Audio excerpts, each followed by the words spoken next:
Still trying to throw the ball. On first and goal, second and goal. Panicking at third. Fourth, I'm wishing for a muff. Welcome to the 510 Huddle. We back again after the exciting Week 11 of football. How you doing today, D-Lane? You Feeling back? great. Yeah, man. Feeling great, man. We got one more game tonight to complete Week 11. We get into the thick of things, man. That playoff push is about to start right around Week 12. You got to start preparing for them playoffs, man. Exactly. It's that time of the year. I think it's November, December football. It's really December is where everyone separates themselves. Today, me and D-Lane, we're going to talk about the Raiders Sunday night game, MVP race, a little bit what's going on with the Houston Ravens. We're gonna dive into the NFC. I got a couple of pins on that. How Sims seems similar to the NBA of the East, and we're gonna dive into Herbert. I mean, this man's taking over. We had a couple injuries this weekend to one being Burrow. So let's dive into it, D-Lane. I'm gonna ask you first. It's not. I think we've been talking the last couple of weeks. Are the Raiders a playoff team? Right now, the playoffs started today. They'd be a 7 seed. They have the third easiest schedule remaining in the NFL. So let me ask you this. Can the Raiders make any noise in the playoffs? Well, shit. First, I got to get in. And if they do get in, I mean, they can make noise because they got the offense to do it. But I feel like you can have that explosive offense, but I still think even in today's game, 2020, for playoff success, playoff football, you still got to be able to run the ball, establish the run, and stop the run. You guys definitely can run the ball, but I'm still shaky on the defense. So I'll say possibly one game win, but I can't see you guys going further than that to shore up the defense. Oh, I think when I say make noise, I mean just win a playoff game. Yeah, I mean that's to me because if the Raiders right now they would play Kansas City again. It would be the best out of three if they were in the playoffs today. If not, they're gonna have a shot against the Bills again. They'll have a shot against either the Titans or the Colts, depending where they seed up at. First But round for the first round, I like more against like the Bills or the Colts, maybe Tennessee. But if you seeing Pitt or Kansas City, it's over with. I think yeah, definitely. I mean, like I think how it's going to be over with for any team that has to face them round one. Um, I think that where they're positioned at right now, being the 7th seed, they already beat the Browns, so they have the tiebreaker over them, and they still play the Colts. Miami would be out the playoffs. We talked about them a little bit. I think we have a clear picture that their offense just doesn't have enough. Um, and right now I think it's just a clear cut battle with the Raiders, um, Raiders, Ravens, and Browns, obviously for those spots. Colts or Titans, one of those are obviously going to take a spot depending on wins the division. But seeing what the Raiders can do, I don't just think they're good on offense. I think they have top 5 offense in the league. The way Derek's playing, the way they can score any way possible. I think we think of Kansas City as an offensive powerhouse. The Kansas City Chiefs are giving up 17 points a game this year. The two times teams have scored 30 has been the Raiders. And so, you see the wins they have under their belt against the 7-2 Saints. I think they can win some noise. Could they beat a KC in the playoffs? I think no. But if they can climb up and get that 5th or 6th seed and have to play, like you said, D-Lane, a Buffalo, play a Tennessee, play the Colts team, I think they have a shot to win a game. Any AFC team that has to play Pittsburgh or KC, I think the Super Bowls, I think those are going to be the Super Bowl winners. KC or Pittsburgh is going to win a Super Bowl, but it's going to be tough. What's your view on Derek so far this year? Oh, yeah, I was just about to touch on that. I definitely like how he's playing this year. 3 turnovers on the year, 3 interceptions with 1 fumble, so like 4 turnovers on the year. I would still say, even to right now, this date of Week 11, I'm gonna still say 2016 was his better season to me so far. We still got a few seasons to work with, but for one of the main reasons you like to say, I think he was just he did more working with less in 2016. He didn't have nearly the talent he has right now. And I think right now he's just like, he's playing his part with a bunch of talent around him instead of doing the more, the extra. You know what I'm saying? Is that like I just feel like he doesn't have to because he has talent around him. So if I'm just judging off those 2 seasons, 2016 being his best so far, I'll still say it's slightly better just because I feel like he did more with less. I would disagree there. He had a receiver on the team with the second most touchdown catches in the league and a Pro Bowl receiver in Amari Cooper. The O line was still top notch. And he also had a defense that was number 2 in turnovers in 2016. A lot of people, Raider fans, forget that. It was not a good defense, but they were number 2 in turnovers, being part of. We had Khalil Mack. And just from Cooper seeing, Crab, everybody, I'll take this. I'll take these set of weapons over the weapons he had in well, 2016 any day. It's yeah, not even close. Any day. I think he has a better. I'll say there's a better run game, better receivers. I would say that. If we see why we lost the game with 2 drops, right? Drops that I don't see that happen with Crab and Cooper late in the game. And, I don't know what Crab. I mean, with Coop, I don't know about that. What's been one of the question marks on Coop? He could be soft. yeah. Whoa, whoa, whoa, whoa, whoa, whoa, whoa. What? What? Aguilar. We never said Coop is soft. Time out. You're comparing Aguilar to Cooper. They're I'm not in the not same comparing boat. Aguilar to Coop. You just said drop balls. You just said I don't think Because Cooper Crab Aguilar. would Whoa, drop. whoa. I know you just said that wasn't. If it was Aguilar dropped the pass, fine. I'm saying what you just said was, I don't think Coop and Crab would have dropped. Maybe Crab. You said I don't think Coop and Crab wouldn't have dropped passes in the fourth quarter. I'm not so sure about Coop. He's dropping passes to this day with his contract in Dallas, so I don't know about that. Maybe Crab, because I like Crab, but Coop, he ain't never been my type of receiver. He too soft, alligator That's all. arms. Okay, that's all cool and all. In 2016, he had 83 catches, 1,100 yards, 5 touchdowns. And so again, Aguilar has never had 1,000 yards in a season. So I'm comparing that. Aguilar never been a number 1 receiver. Coop's been a number 1 receiver his whole career. That's my point. There's not a single receiver on the team that is a true number 1, right? We have a top tight end. Y'all and we got have run. I like it. So that was the other thing I was gonna say about last no, night. wait. Go ahead.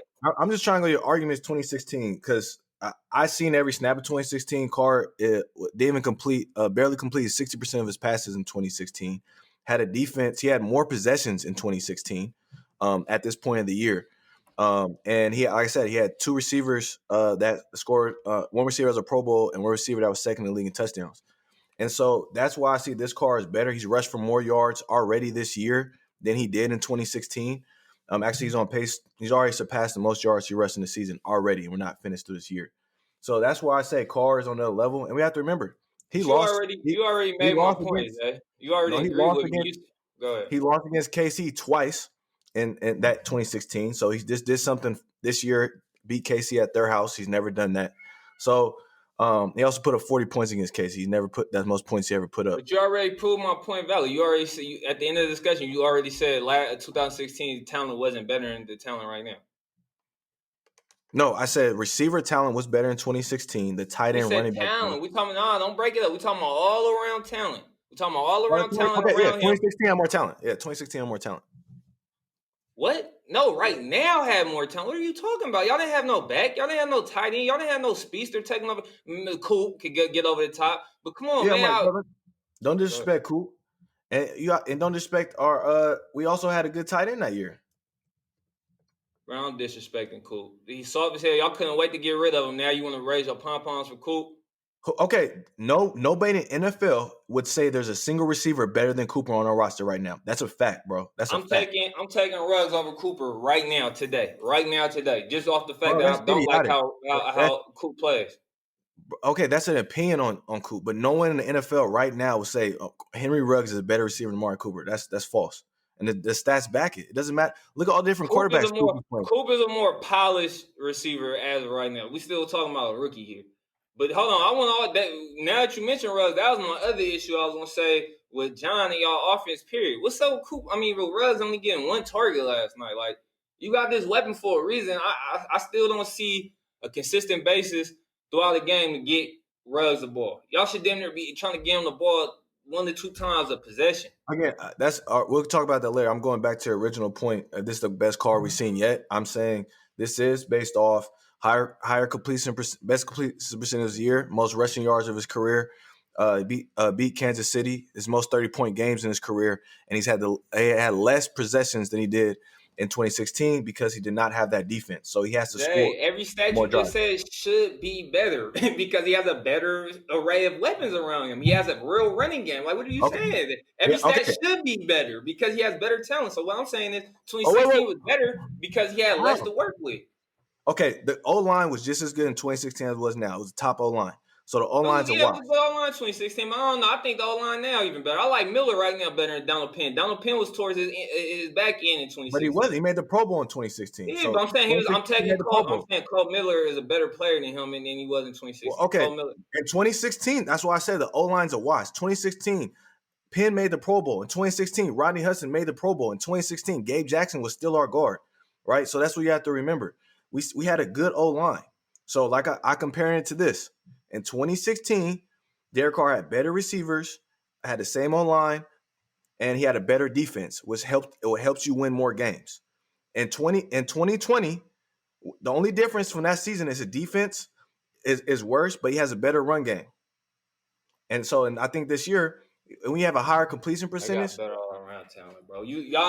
Coop and Crab, neither one of them touching Waller.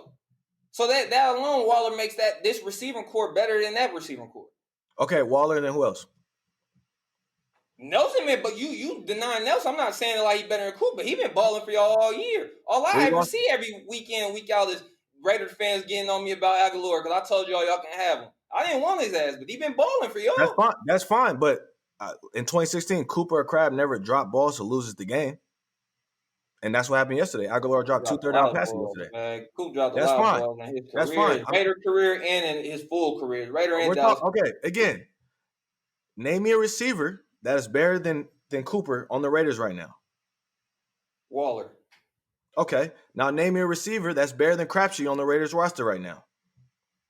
I would take Ruggs over Crabtree. Crabtree was on his 14 with y'all. You acting like he was still on his D-Lane. Did you say? Come on, bro. You can't come on the pod saying fourth team. That was his second team, bro. He only played for 3 teams. That wasn't like his third or fourth team. He played for the Niners. No. He came to y'all right after the Niners? Yes, and then went to the Ravens, then retired. Had a nice 10-year career. What do you mean? I thought he had a 4th team in there. My bad. Oh, man. So that's see. Like I said, I feel like Raiders crab. I'm not a Raiders fan. First of all, secondly, Raiders crab. I'm still taking Ruggs over Raiders crab. Now Niners crab. That's a different story. I don't know because he was better. D-Lane, I don't mean to cut you off. You just said something like ESPN First Take. Every career high that Crabtree had was with the Raiders.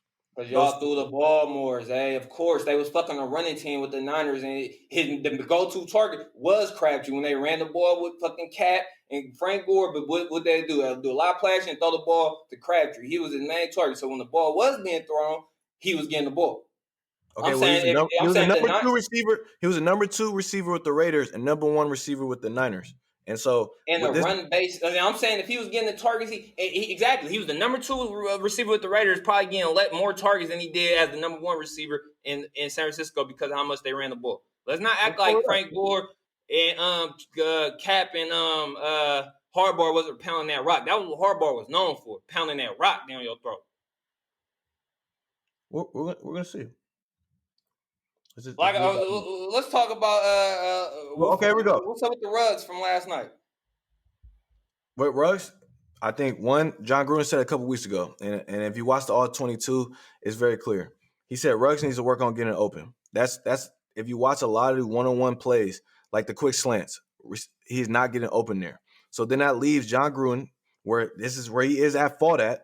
He needs to design more specific plays for Ruggs. And I said this, Ruggs needs to take away all Aguilar's plays. I think, yes, Aguilar makes some nice plays, but he's playing that Z role that Ruggs need to play in. And I think so. I believe Ted Nugent wrote a really nice piece on The Athletic. He broke down the Raiders film and saying that Aguilar is taking all the Ruggs plays. And so if I'm the coach, I'm like, Aguilar's not even going to be with us next year. He's on a 1-year deal. Some team's going to pay him a nice little 2-year deal for what he's done this year. Ruggs needs to be taking all of Nelson Aguilar's plays, in my opinion. Are we going to see more of that? I don't know. And that's why I stay there. Now, so the ability. You're saying this is John's fault Because if a player can't get open on simple shit, then that's up to the coach to design shit to get them open. Yeah, Get them and I open. I think don't even see plays. I rarely see plays designed for him. What I'm saying is he's supposed to have targets, 1 to 2 targets, and at least a play per drive designed for him to get him the ball. I see it every time when I watch the Chiefs.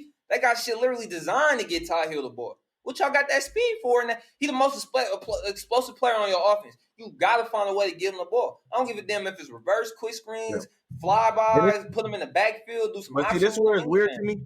This is where it's like I want to nitpick. It's like you have a 3-point shooting team, and your best 3-point shooter is not hitting them down, but you're still topping the league in 3-point shooting. That's how it feels. Like the Raiders are third and 20+ yard plays in the NFL receiving behind Kansas City and the Seahawks.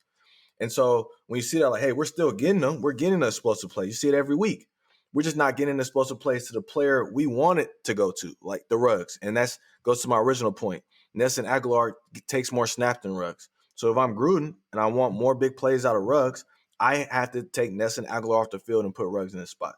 And I think we should see that. Like I said, Ruggs doesn't have a problem with the dropsies like Aguilar does. Aguilar is a better route runner, but Ruggs' hands are night and day better. He gets way more contested catches, and we saw that last night, right? Two big third down passes dropped by Aguilar, and so I think Gruden should go in there and definitely put Ruggs over Aguilar and Nelson Aguilar to take less snaps.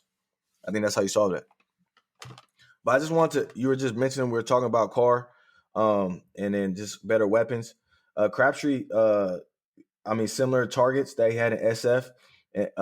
What he was averaging about 120 targets a year. Similar. Yeah, That's crazy. As a wide receiver, that's what that lets you know how much they were running the ball in San Francisco. He was a wide receiver too. Zay with y'all. He's getting similar targets as wide receiver. True number one. Like they dominate number one in San Francisco. That's not shouldn't be comparable. yeah. Again, and Crabtree's a good receiver. So I'm just going to my point that he is a number. Crabtree and Cooper are better receiver weapons than what Carr has right now. And I think Gruden's the best offensive coach Carr's had. So I Y'all think got that mm, y'all got more speed on this team than y'all did. Y'all got more better weapons, more speed, and more explosive, which makes this offense all around better than the 2016 offense. I don't care if Cooper and Crab is better receivers. Crab okay. was never When you considered say explosive. weapons, so like I said, you said Waller in a run game, Yeah, right? he's part of your weapons, Waller. Okay, and I said I think we had it better because I think Crabtree and Cooper are better than Jacobs and Waller as weapons. Hell no. As hell no. Nah, Zay, you drunk. First of all, you're more balanced with Waller and Jacobs because that's not two receivers. You actually got a run game and a guy that can do a threat in the run game because he can actually catch passes, and y'all don't ever expose that or y'all don't ever utilize that as much. Jacobs out of the backfield. But I can't say that one. Zay. I'm gonna go. Well, Waller's unguardable, damn near a tight end, and then Jacobs is a straight Okay. beast that's underutilized. Okay, let me just We so honestly can't even regardless say that because neither Waller maybe I ain't gonna say hit his peak, but we didn't see what he really can do. Like I said, I still feel like Jacobs is partially underutilized, so we still haven't seen like his peak. I feel like. I think he's third in the league in carries. I think he's utilized perfectly. Yeah, no, I mean, I'm just reading. I'm saying he's more of a dual threat. Of course, we know John. He gets them there 20 touches, 20 plus carries a week. Carries. I'm talking about he should be involved in the pass game a little more. Yeah, I just see in 2016, Carr is 63% passing. This year he's 70. He had he has more 20+ yard. He had 53 20+ yard plays the whole season. He has 32 right now. He was sacked. I was just finna say that too. I was gonna say y'all had more. I think y'all had more explosive plays back in 2016. He was throwing the ball down before he got hurt. We know Carr was throwing that ball down the field a lot more than he Actually, is the last year or two. that's not true. He was averaging 6.8 yards per attempt in 2016. He's averaging 7.7 this year. So he's actually pushing the ball downfield more. So And not um, hitting them. It's a lot of them that's being left out there. what do you mean? A lot of plays that's been left out there. Shot plays from Carr. Are you talking about this year? Yeah. What do you mean? He's third in the league in 20+ yard plays. And I'm saying it's a lot. It's been how many times have we came back on this show after a game this season and said, man, it was a lot left to be desired from Carr out there. I think we said that the Bills game. And I think that's the only game we said that we left a lot out there. True. I've watched every snap of the regular season. Since his completion percentage has been up the last 3 years, what have we said about Derek Carr the last 3 years? Check down Carr. So of course his completion percentage is going to be a lot higher now because he's checking the ball down. But I remember Coop and Crab getting open downfield. They was getting I'm downfield. confused. Wait. He's averaging his career high average yards per attempt this year. So what does that have to do with? What do you mean? He's throwing more deep balls every quarter. He still love to check down the ball. You don't have any data to back that. What are you talking about? He's topping the league in yards per attempt. He's topping the league in yards per attempt. How is that checked on Charlie? And he's third in the league in explosive plays. So that does not match what we're seeing. I'm telling you, bro, he's still checking down Charlie. But what data is that back that to? Why is he topping yards per attempt and topping explosive plays if he's checked down?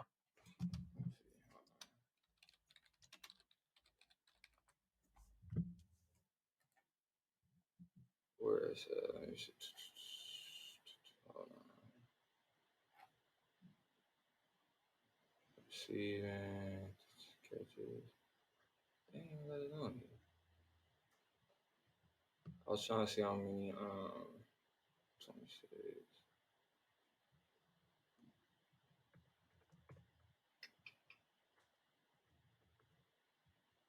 I was trying to see what's his name catches. Who's? Rashard's. Jalen Richard? Yeah. He was hurt last game. Because he had dinner like a career high last year. Catches and receiving yards. Yeah, we had Renfro and Jalen Doss. Well, not Jalen. What's his name from UC Davis? Doss on as starting receivers. Who else going to throw to?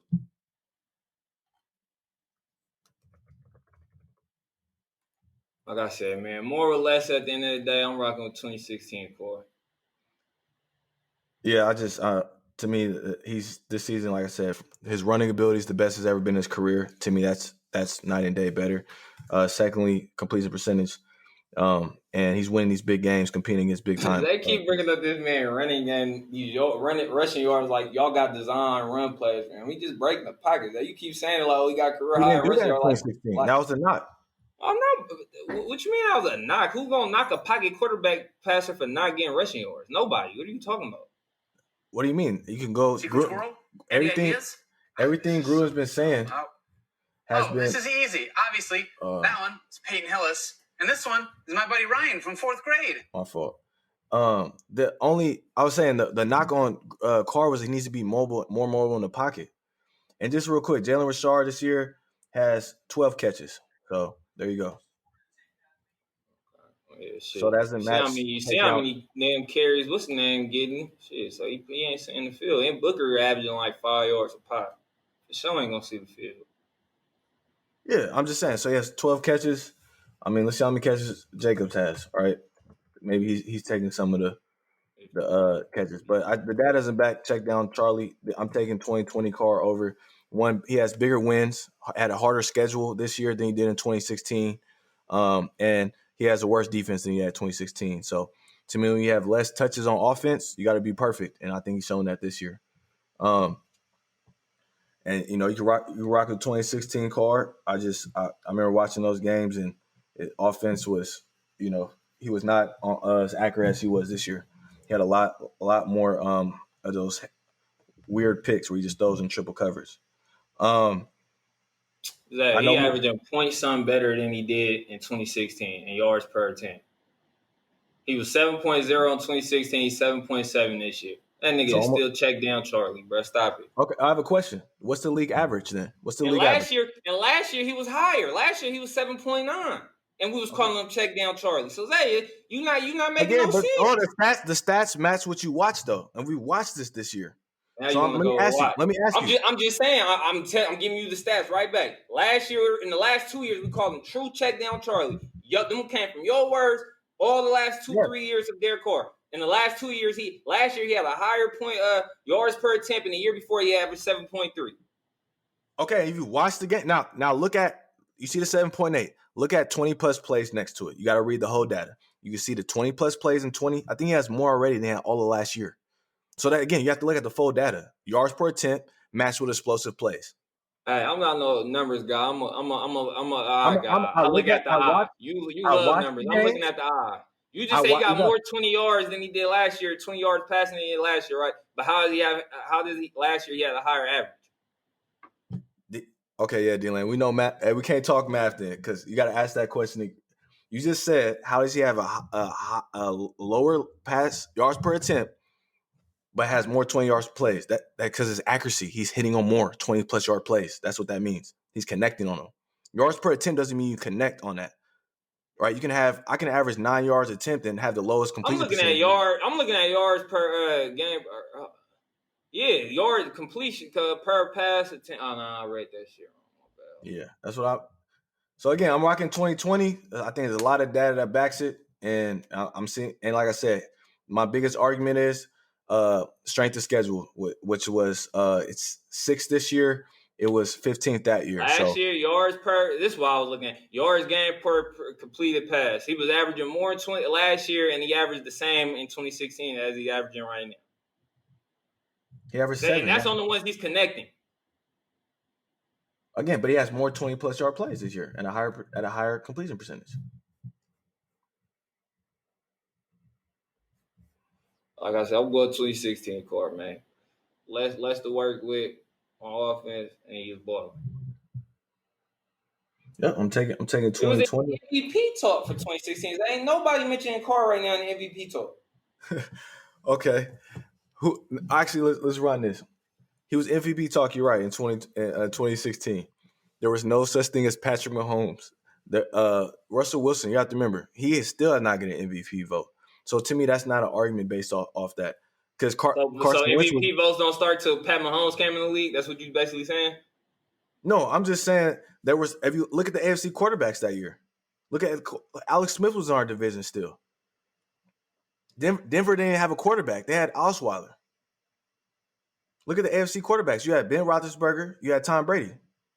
And then you had Derek Carr. There was the young quarterbacks in the AFC. The reason we're out of debate in a second, the AFC is so good is because the young quarterbacks have came into this league. Like you just named 3 Hall of Famers: Ben Roethlisberger and Tom Brady. This league's been quarterback driven with talent for years. What are you talking about? It's just a new, fresh, young crop that's balling. That's it. The MVP, that don't change the MVP standings. Carr was MVP discussion 2016. He's not right now. But doesn't mean the difference of if you're having a better season. So let me ask you this, right? What was last year a better season of Pat Mahomes or the year before?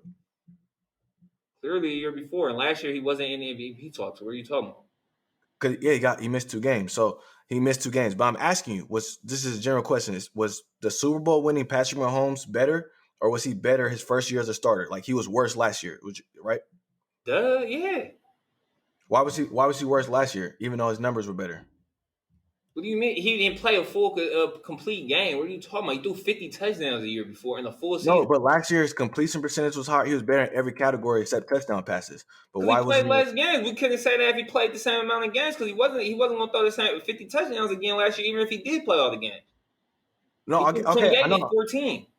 I know. That's what I'm asking. I know. I'm asking, right? He played 14 games instead of 16, but had 14 less touchdowns. He was 26-5 and had his completion percentage. Zach, what do you mean 14? He almost threw 25 less touchdowns. Almost half the touchdowns he threw. Exactly, but he lost in the playoffs. So I'm asking you, just not stats. Was he a better quarterback in 2019 or 2018? Zay, you saying it like he lost and it was his fault. Do you not remember what happened in the AFC Championship game? If Pat get the ball to start that overtime, it shouldn't even win overtime. And then in overtime, they got fucked 2 on 3 straight third 10 plus. So that wasn't on him. Of course, yes. Same way, Zay, if you're MVP talks, of course you had a better season than your season high with numbers. If you wasn't in the MVP talk. I know. I'm just asking as a player because I think MVP is different from a better player.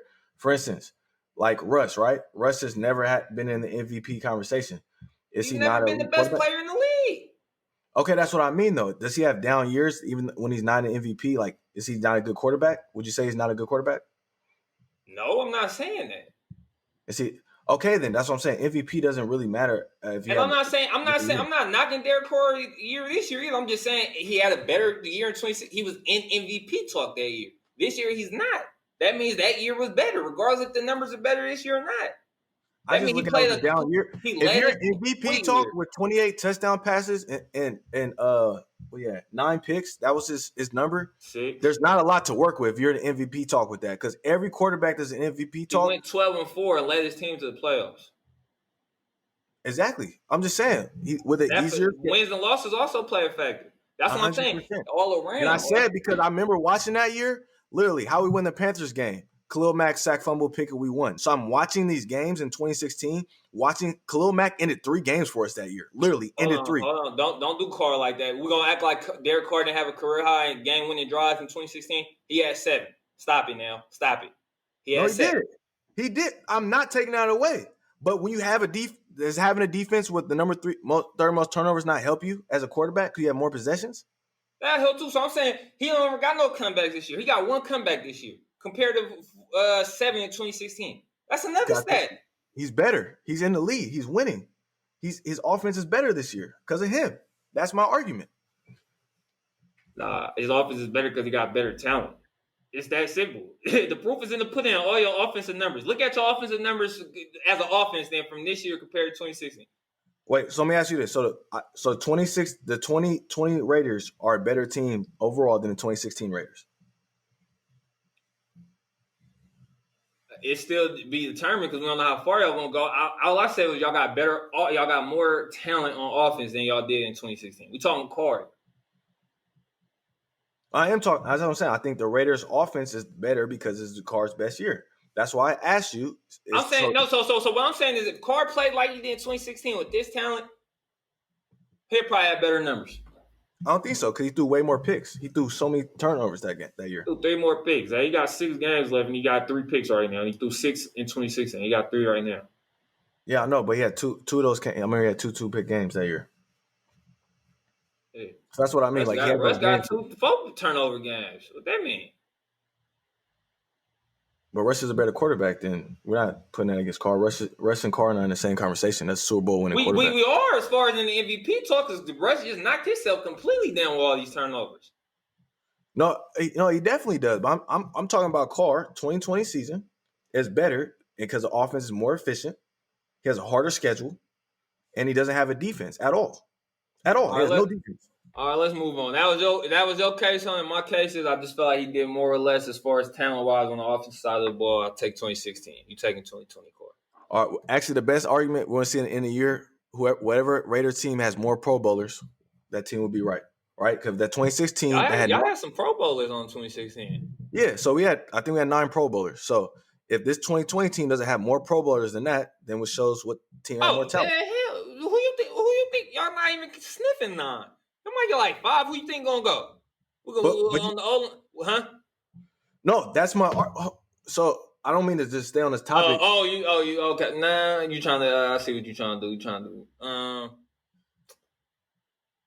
Because wouldn't that play a factor in if you had a bunch of Pro Bowlers 2016? I think. It don't. You know why? It don't. Because who's had the most? Who's had the most Pro Bowlers since 2000? Do you know? And I'll tell you if you don't know. Tom Brady. No, I said which team has had the most Pro Bowls since 2000? Steelers. No, and they haven't won shit. There's Cowboys. So all them Pro Bowlers don't mean shit if you ain't winning no games. But they won 1 or 2 playoff games in 20 years. Come on, man. That's more, but we all know that's more coaching than I'm not comparing that. They haven't had an elite coach in my whole lifetime. True. Except old-ass Parcells. Facts. Nah, that's false. Yeah, I was going to say Bill Parcells. I was going to say that's false. But that was his last, you know what I mean? And even shit, when Parcells was there, he put him in position. That was on Tony Romo. They should have won the playoff game that year. That was on Romo ass. But no, watching the snap. But to play right, the 2016 Cowboys were really good, right? They had a bunch of Pro Bowlers that year. I think Pro Bowlers showed there's only a couple spots for that. So I think if you have a deep Pro Bowl team, it shows. Right now, the Raiders, I think Carr might not even make it because the way the AFC, see Josh Allen, Pat Mahomes, Herbert.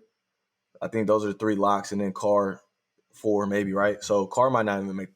I think he'll make the Pro Bowl, but you got Rodney Hudson, Gabe Jackson. That's 3. Josh Jacobs 4. Waller 5. So we'll have 5 Pro Bowlers, not a soul on defense. So I think we'll have 5 Pro Bowlers. Our kicker might make it. He's made the most 50-plus yard field goals this year.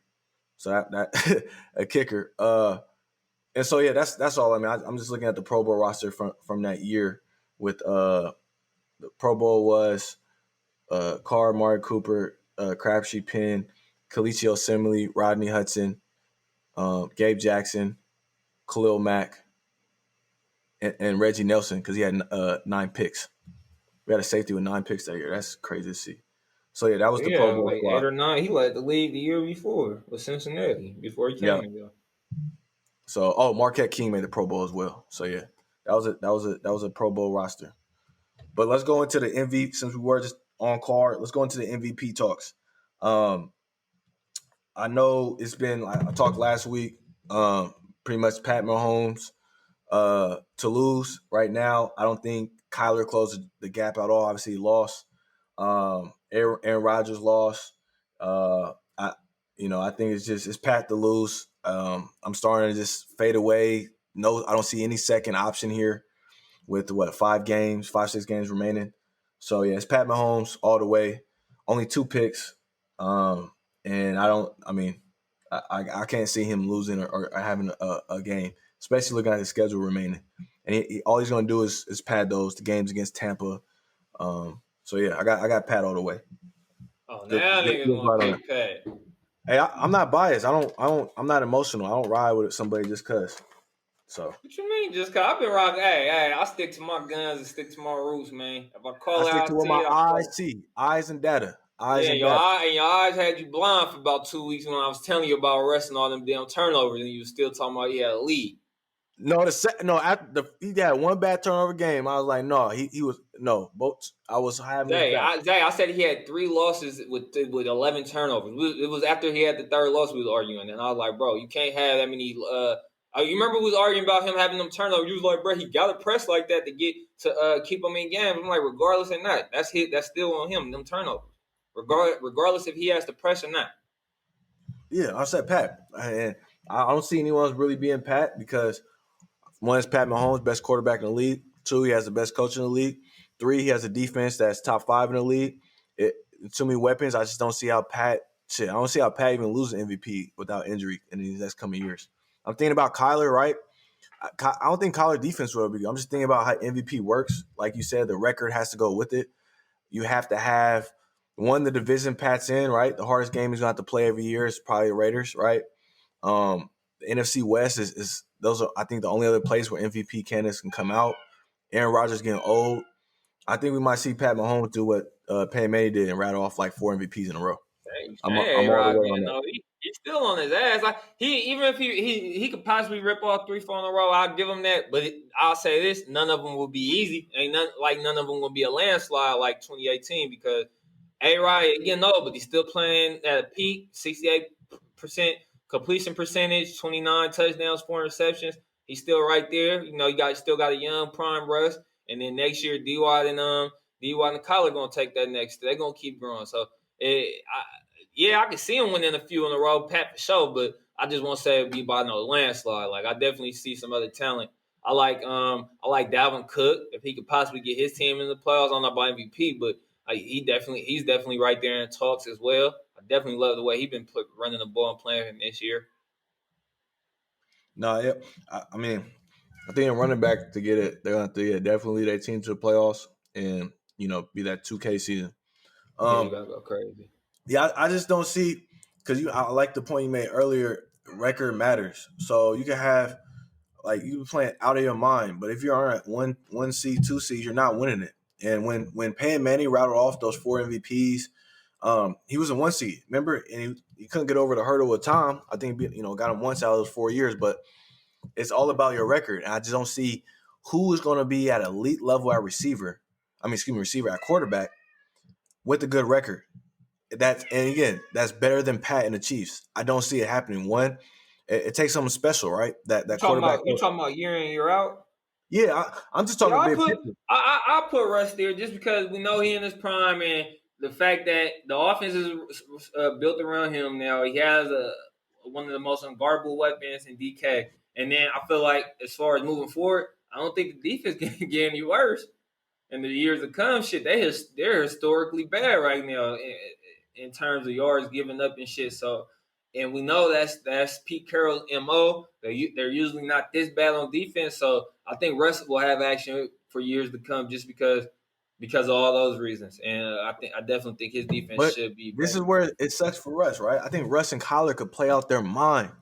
They still have I just think the NFC West is going to be one of those terrible, not terrible, just the hardest division in football where it's like, hey, I won a division with 10, 11 wins and we're the number 2 seed, right? Like even like the 49ers, they got the Kyle Shanahan, they got Sean McVay, they got Pete Carroll, they got Kyler and Cliff. I mean, I'm not sold on Cliff, but I'm sold all the way on Kyler. Like we both are. And so I just see it like to your point earlier in the pod, you got to have the numbers and the record. Who's going to consistently have the numbers and the record? Pat Mahomes. And so I even think about my pick Russ. I was just like, Russ and Kyler, I think they'll be having incredible seasons, literally carrying the teams on their back. I think we're going to see that for a long time to come. I was also going to say, with them being in the same division, I feel like they'll knock each other out the MVP race for years to come. As far as exactly. they got to play each other twice a year anyway. Yeah, and you got to look at it, right? When Payne won those MVPs, who was even challenging him in his division? Texans were terrible then, right? The Titans were not all that. That was after Eddie George and all them left. Jeff Fisher, I think recently left. And then he had the Jaguars, right? And that crazy part, Jaguars actually decent with Del Rio, right? But no quarterback. Shit, And same so, thing with Tom. All those years in the it's that weak NFC. division. So I take a step back. I'm just looking at the future here. 24-year-old Pat Mahomes. I think Chargers with a good coach. Herbert would do something, but the Chiefs are set up for just long-term success. No real hitters in their division. And I think we're going to watch Pat Mahomes ride off a couple, barring any injury. Yeah, I like how you mentioned Herbert and the Chargers there, and not your team, because I feel like this is the best we've seen Carr. Like as far as like what you just said, you feel like this is the best we've seen Carr. These are some of the best weapons we've seen him with in his career, and he's still not really putting up those comparable numbers. So as far as in division for the MVP talk moving forward, yeah, I with a better coach, I would definitely like Herbert's chances to at least try to make Mahomes sweat. And I didn't say the Raiders, and honestly, it's not even a knock on Carr. It's just I think I think it gotta be, Zay. I think it gotta be a knock on Carr, bro. No, I said this. Carr's a beat. There's only a certain amount of A-level quarterbacks in the NFL, right? And sometimes we guess up early that this person is A-level, and then they get those years where their team doesn't have shit. Everyone's hurt. Let's just say like a Carson Wentz year, everyone's hurt, and holy fuck, he's not an A-level quarterback like we thought, right? And I think Derek Carr, is a B plus, and when he's humming, A minus quarterback, and there's nothing wrong with that, right? His high end is A minus, but to stop the Pat Mahomes, you got to have one of two things. You got to have an elite team or elite coach, and I think John Gruden's a good coach, but I don't think he's an elite coach. And you have to have a pass rush. I said the Chargers because they have Derwin James and Joey Bosa. There's not a soul on the Raiders defense that any offense fears. And so I'm just saying big picture, unless the Raiders trade or some rookie come on hot, the Raiders have to have a complete team to scare the Chiefs, right? And the Chiefs, y'all look at them. Why did they win? They had an A-level quarterback. He made more plays, right? And I'm going to say more plays. I mean, none of the receivers dropped. They had one drop. Raiders had 5 drops. It's a different story. But that's why I say the Chargers. And I think it's going to be sit back, and you're going to just start seeing those MVPs rattle off, similar to those Peyton Manning's, Tom Brady era in the early 2000s. Okay. Well, I got Pat, man. I got Pat right now leading. I think I had Pat for the last 4 or 5 weeks so far, I think. Yeah, you had Pat. I think you had Pat all season. I don't think you never changed it with Pat. Yeah, I had Russ. Into the year. Yeah, you're right. I had Russ. Then after the major turnover debacle, I switched to Pat with Kyler in second place. Now to me, it's just a first place race, and second doesn't really matter. I don't think there's a clear cut for second now. Part of it is, last game Kyler hurt his shoulder. They lost, right? So injury plays a big part. If Kyler, I feel like Russ still right there in second, but if Kyler can get that 4K and 1K on the ground and in the air and get his team into the playoffs, he could possibly make Pat sweat. If Pat doesn't go off for the rest of the year, he could possibly make Pat sweat. Yeah, but I think Pat kind of like in FU mode. Like after, oh no, I think Pat's gonna be in his best form right now, kind of like last year, like around. It's kind of like the Warriors and get ready for playoffs. That's how I feel about the Chiefs right now. Those like the 2016-17 Warriors just say playoff time. It's scary. Let's go through the last couple of topics we had. I'm really excited. Actually, we'll start with them. I just want to talk briefly about the Ravens. Right now, they're sitting at 6-4. They dropped their last few games. I don't think they have an identity right now. And I want to ask you, D-Lane, are the Ravens huh? So they for sure got the identity. What we know them for? They a run based team. Okay, yeah, they're run back. They have an identity. I said this. They have an identity that's not working.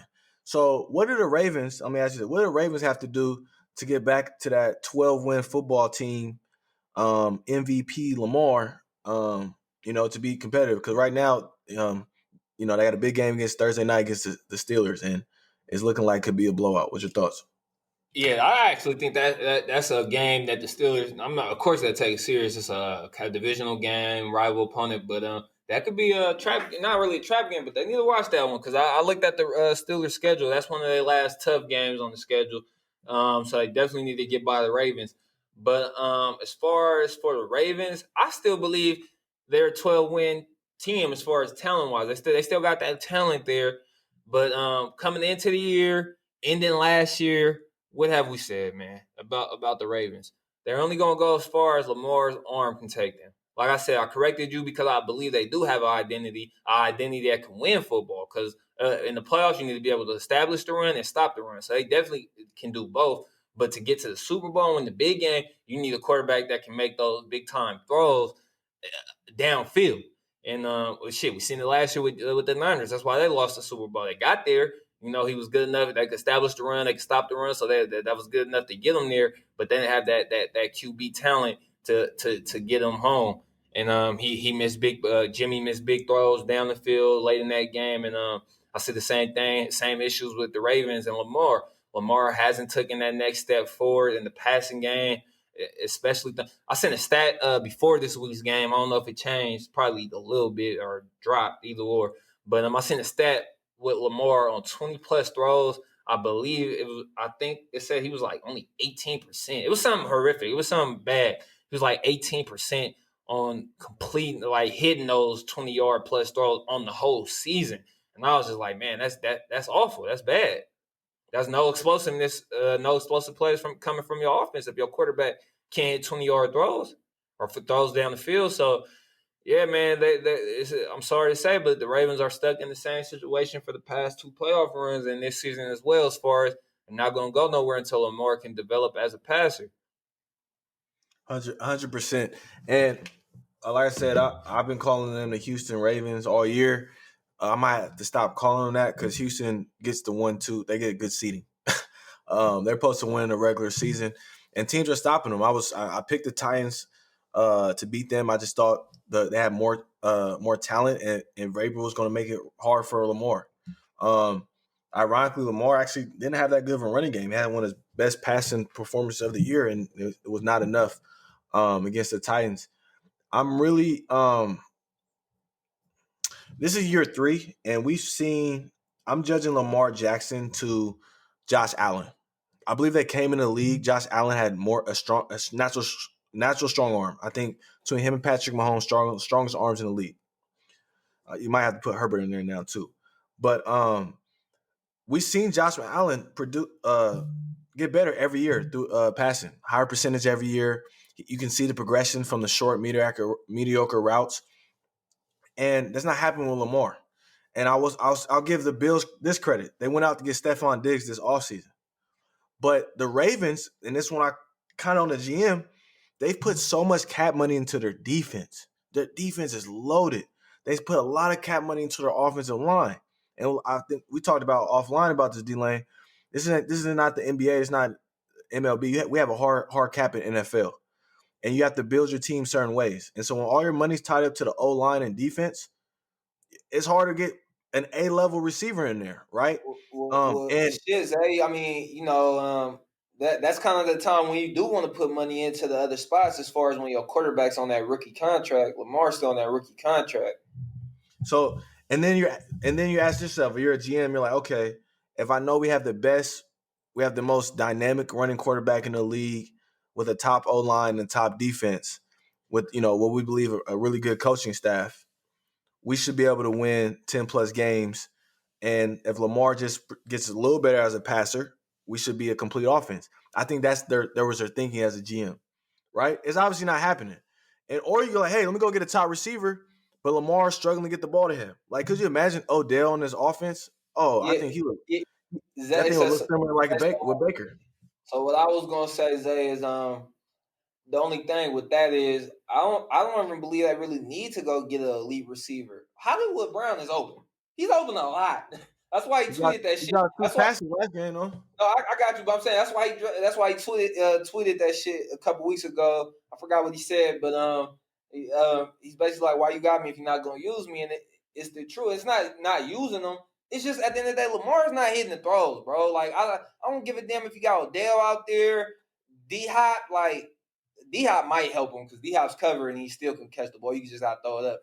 But like guys that run routes or people that get open, like he's just not hitting them. He's not hitting the throws. I can't put it on the coaches. I can't put it on the offense because I see the shot plays that they were hitting last year, early on in the year. They're hit there right now. He's just not hitting them. And I think at the end of the day, it's on Lamar. And we said that coming in this year too. It's like all this. I'm not mad at the GM. I would think that same way too. Hey, shit, we're loaded on both sides of the line. We got a stout defense. We got a dual threat quarterback. He should be able to get us there or get us over the hump. They got the same formula that Russ had early on in his career. It's just Russ was hitting those throws that Lamar can't. Yeah, 100%. And I think you got to start looking at the future. Would you pick up Lamar's fifth year option?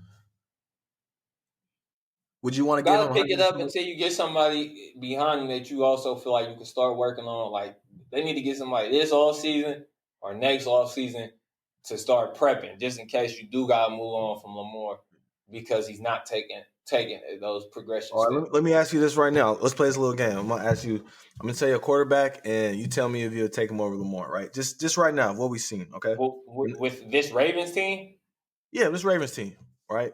Or let's just say not even this Ravens team. If Lamar's a quarterback, I don't believe you need to make a makeshift offense for a quarterback. Any offense, any team. I'm just gonna name a quarterback, and just tell me if you take him over Lamar. All right. Kyler. Yeah. Josh Allen. Slightly, yes. Just because, of course, he got better every year. He's a better thrower of the football. It's just Lamar is still so dynamic and dual threat and explosive. It's a little closer, but I will take Allen. But that's a closer pick.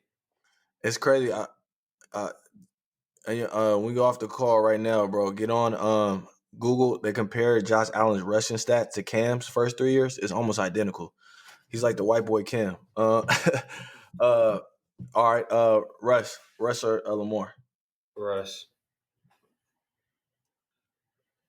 Jared Goff or Lamar? Lamar. Deshaun Watson or Lamar? What about you for that one? It's crazy that I would just flip a coin and work whatever I got. Like everything that Lamar can't do, Goff does really well. But everything that Lamar can do, Goff cannot even dream of. So you think it's a toss-up? Yeah, that's that. I'll flip a coin because I know. Like, I'll say Goff. You know why? I saw what the formula is with Goff to get to the Super Bowl. I don't know what that is with Lamar. I saw it. Okay. You know what I mean? So I know if I have a loaded team, like Goff is a player. Like if I have a loaded team, I get there. With Lamar, I've had some loaded teams. I don't know yet. Now this is one where I get iffy. I'm gonna do young guys, Herbert or Lamar.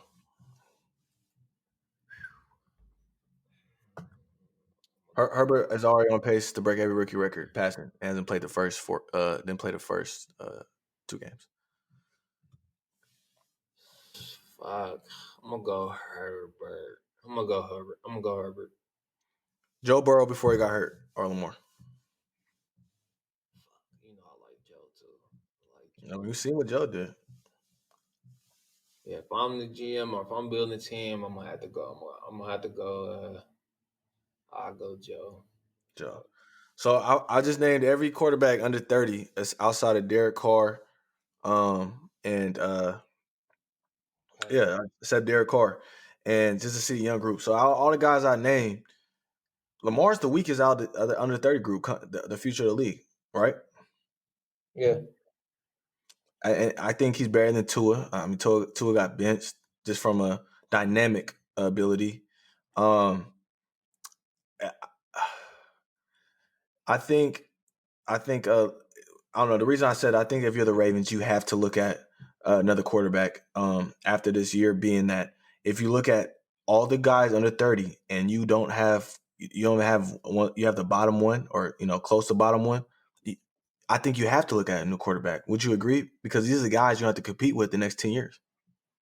Yeah, no, most definitely. Like I said, I would probably pick up the 5th year, but this offseason and next offseason, I would definitely be looking for like that Jalen Hurts type guy, like somebody you might draft them in like the second, third, fourth round, even though you got your guy, but you just not sold on your guy, so you got to draft somebody to. I forgot one.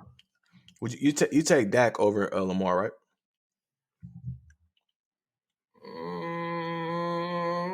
No, I hate the Cowboys, and I don't want to.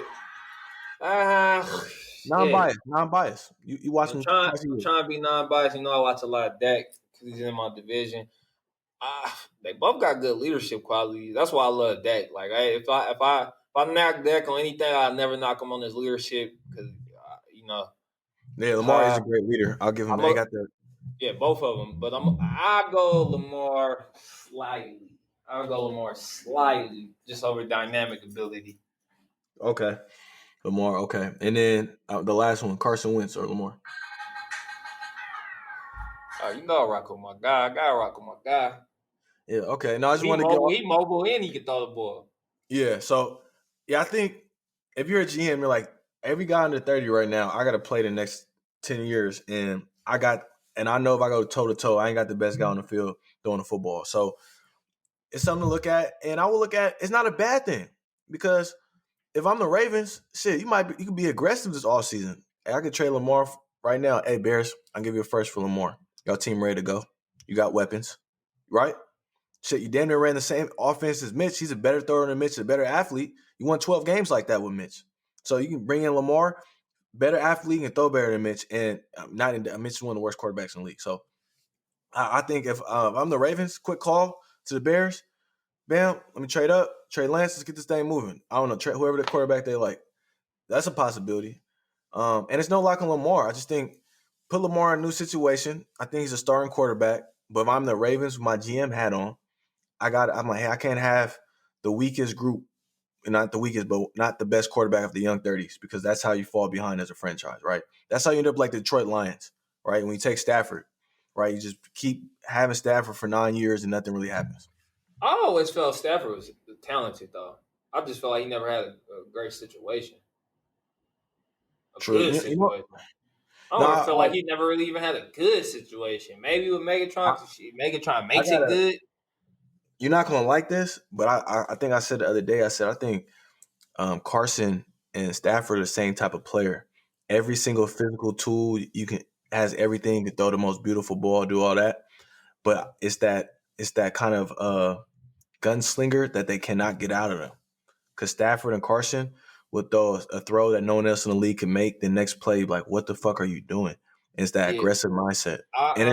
We could do that same thing you just did, run down the list, but I'm taking Stafford over a few quarterbacks that's starting right now. One, and if it's two, no, I always felt Carson always just emulated Big Ben.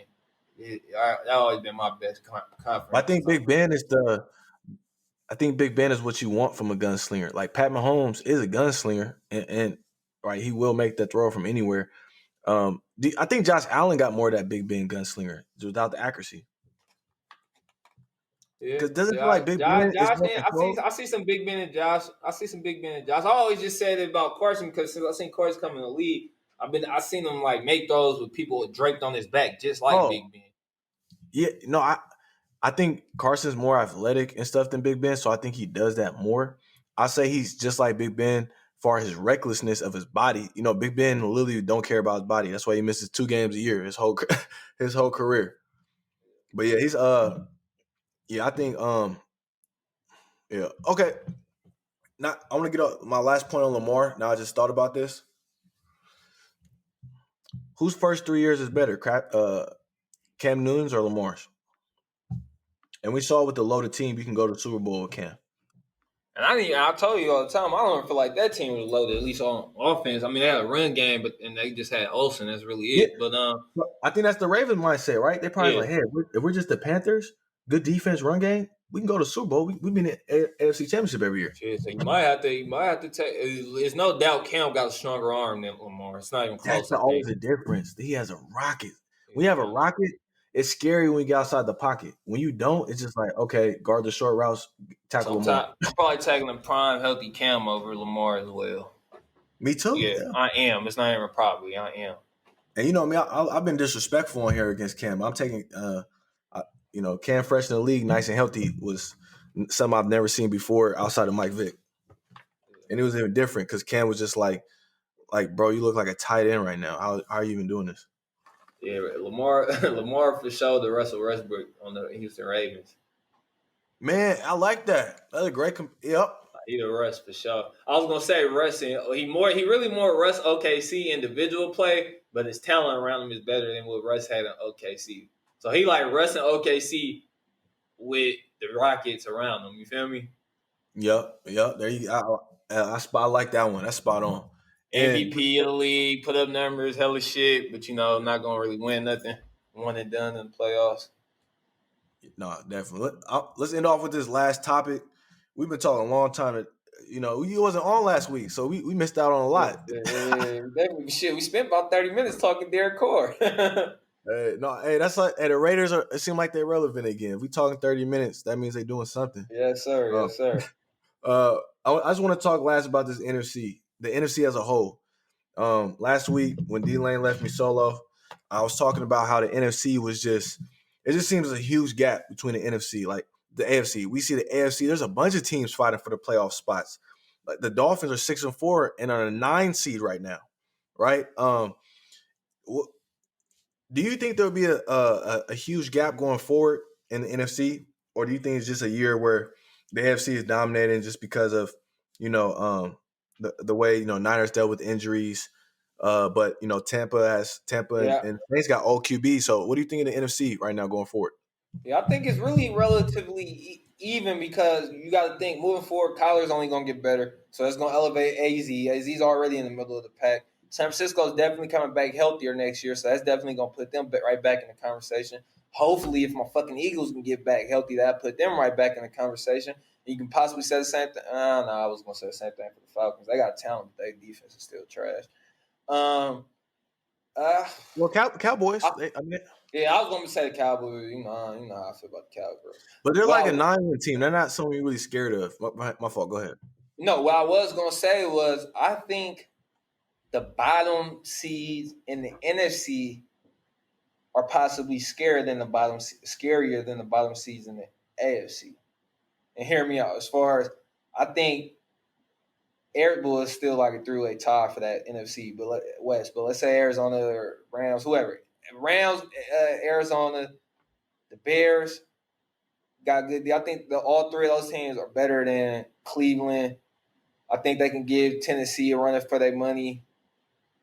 Miami, I think they're better than Miami.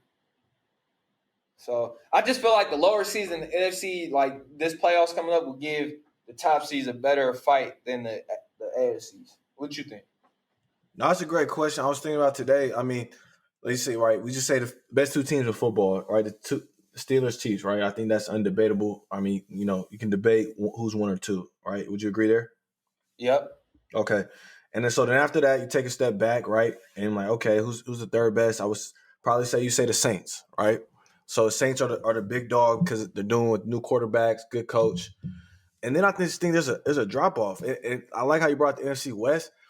If you took the NFC West teams and sprinkled them around, I think they'll have better records. And because I think the NFC West is the best division in football, I mean the Niners might be 8-8 and be the bottom seed, the worst team in that division, right? So I agree to that point. I just don't think there's when I say NFC is down outside the Saints. I can't say confidently this team can win a Super Bowl, right? I think they have. It's kind of like the NBA in the East, right? I can watch an exciting Kyler, but I don't trust his coach and his overall team. I can watch the exciting Russ. Jamal can't cover me or you, and so that's there's so many question marks as a team as a whole. They just have elite players. Same thing when we get to the Rams, elite coach, a good team, but who's that real A-level guy on offense, right? They don't have that, right? Sean McVay has to be that. And so when I take a look at the AFC, I'm like, okay, Steelers, Chiefs, they got Titans, Colts, right? I think the NFC has more star power, but I think the AFC has better overall teams, if that makes sense, right? Like when I say Seahawks, it sounds I want to take Russ any day of the week, but I think if the Seahawks had to play the Colts, I think it'd be really, really hard just because oh my God, they make everything look hard, right? And so I think I just don't see a Super Bowl team in the NFC right now because none of them are complete outside the Saints. I think there's more complete teams in the AFC. But I more want to ask this question because Tom and Breeze will be leaving. We're soon. Let's say Tom has one more year. Who are the young QBs outside of Kyler and Russ 31? So who are the young QBs in the NFC that we can worry about going forward, right? Because let's just say Lawrence is going to the Jets, right?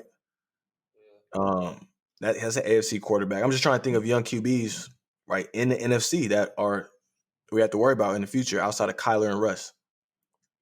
Yeah, Aaron Rodgers 36. Right, he's 36, so I'm gonna say we have like 2 more legit years of him before I think we see any type of drop. You like Dak and Carson? Shit, Carson and Dak, if they can get Okay, healthy. no, I like that. No, you're right. Dak's hurt, so we're just gonna assume Dak comes back just as good or better. Carson, weird year, right? So I'm not me. I think I like Carson more than you. So, I'm just looking at this playoff picture. I'm just seeing right teams going forward. Herbert's just going to get better. The Bengals are just going to get better. We love Brian Flores down in Miami. So those are the weaker teams, right? The Raiders, right? Those are the down 9-10 win teams in your conference, and then you still got big dogs. I think that's just something to watch, right? I think Texans will bounce back with a better coach with Watson. So there's some down AFC teams that are I don't think there's a huge difference between some of these bottom AFC teams with like no defense and hurt rosters. You know what I mean? Yeah. So I think it's going to be interesting to play out. So do you let me ask this question again then. So do you think the NFC is anywhere near close to the NBA East? And I'm just going to say that because if you look at the Super Bowl winners of recent, you got Philly. Outside of Philly, hasn't been too many NFC winners in our lifetime, right? Philly, Seahawks, Saints. Seattle. A-Rod, right? But that's younger. Seattle got there twice. I think the Rams got there, they lost. Carolina got there, they lost. Atlanta got there, they lost. I'll just say Niners slightly lost last better. year. I'll say it's slightly better because the NBA East, we always say it's like 1 or 2 teams, like 1 or 2 teams. NFC at least got like 3, 4, like at least 3. They got 4 right now. Where you And D-Lane, I gotta say it. The NFC East also makes the NFC just look like shit. in facts. Like we're gonna see a 7. It's gonna be like that. Remember when the NFC West was just like god awful and the Seahawks were 7-9? It's 7-9 teams gonna be in the playoffs this year. It's just gonna happen. Yeah, I think the NFC they got 4 contenders right now. Whether Green Bay and Tampa are contenders or not, still to be seen. But they're in the picture. Yeah. I think in the NFC East, I'm not even sure if a team gonna win 5, 6 games. I think the playoff team gonna get in with 5 or 6 wins. I can't see an NFC East team even win the 7 right now. What? Hold on. Let's end this off. Nobody ain't gonna listen this long to our pod this time, so we just talk. But if you listen this long, we support you. You're a real one. Hopefully you don't got a long ass commute. But look, hold on. We just gotta look at the Eagles schedule real quick, Lane. I can't believe a 5-6 with team. You could be right. All I'm right, so right. I'm telling you, we just lost one of our last gimmies versus the Giants. We still got the Packers and the Saints on the schedule. it's a Seahawks, Green Bay. I told you. Oh, I've been telling you this all year. That's why I said I've never understood why you were so optimistic about my team, man. We got a tough. I thought y'all have it. I keep it one. I thought the Giants game, y'all catch y'all flow, get one against the Browns, and then Me too. all you had to do was win one out of those three against Seattle, Green Bay Saints. Win one of those three. Yeah. Y'all might be able to catch the Saints sleeping week 14. They got the number 1 seed or something. Maybe. Yeah, without Drew, maybe. Hey, but week 16, 17, Cowboys, watch. Y'all could be playing for division. Man. Yeah, y'all might have the hardest 4-week stretch in the NFL right now. Seahawks, Green Bay, New Orleans, Arizona. God, yeah. And even the Browns, the Browns are 7-3. They're not a walk in the park. Exactly, but I felt like it should have been, or like that was one of our last games that we could walk in the park. But that shit, they beat our ass. I'm just looking at y'all schedule, bro. Y'all, if y'all didn't have the NFC East, every team y'all played, Rams winning record. Niners, I'm just gonna say they 500. Steelers winning record. Ravens winning record. Cleveland winning record. Seattle winning record. New Orleans winning record. Arizona winning record. So every team outside the Bengals and NFC East that you've played this year has a winning record. I mean, that's what I'm saying. Coming into the year, I was telling my cousin Trap, he an Eagles fan. I was like, man, we'll be lucky to win 10-6 games. I was like, even healthy. I was looking at the schedule before the season started, before all these injuries, and I was just like, man, I don't know. If you take away the NFC East teams, that schedule is unreal. Y'all just playing the whole playoff. Every team that's in the Exactly. And the Niner games are like, yes, they're going to win. Be 8-win, 7-win team. That's always a hard game against Kyle. So, exactly. Yeah. Before we get up out of here, who you got for Rookie of the Year so far? I want to say, I'm sorry, Joe. I wanted to get best. I heard it's MCL and ACL. Yeah, So, yeah, man. I hope you recover. Good thing he plays quarterback, so you can bounce back from that.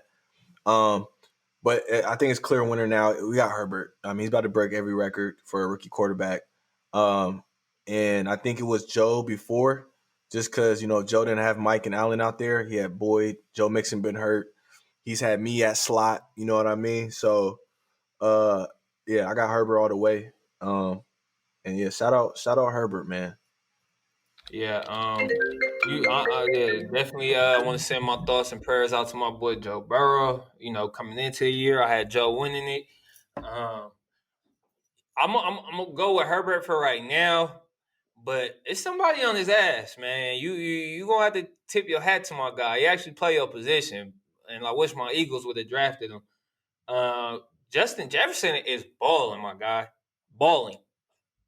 And Herbert didn't play 2 games.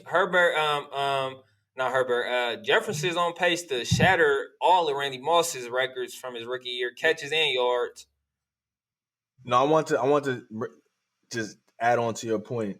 Anytime your name is next to Moss, anything, you doing your thing. I don't think I've seen a receiver compared next to Moss statistically in I don't know how long. So I think since like young Julio. So I 100% agree with you on that Jefferson there. If he breaks, I think Herbert's going to break some rookie records as well. But if Jefferson breaks like Randy Moss touchdown record with 17, just does breaks every receiver rookie, you're gonna have to throw him in there. And Jefferson, I was really high out of him coming out of I wasn't too high out of him. Excuse me, I wasn't out of college. I just thought he had a loaded team. Joe Burrow, I thought he'd be a really good number 2 receiver.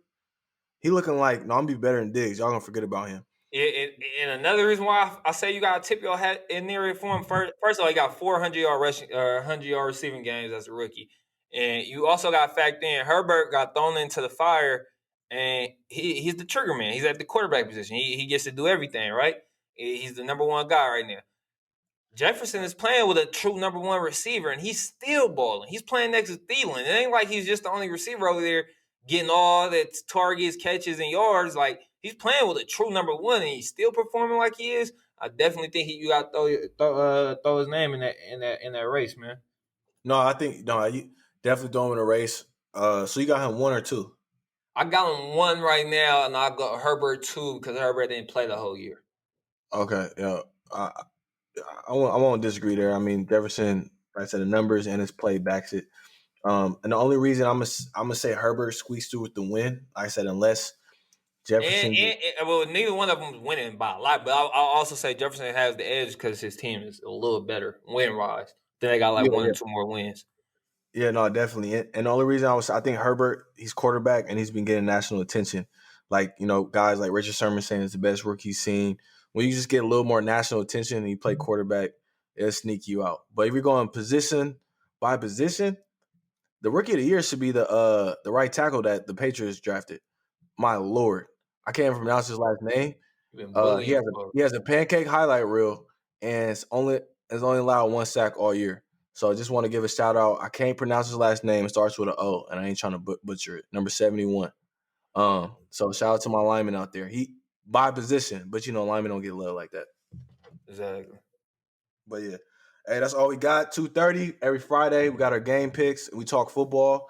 Come on, me and D Lane. Speak your thoughts. Let us know. And yeah, we keep pushing this content out for you.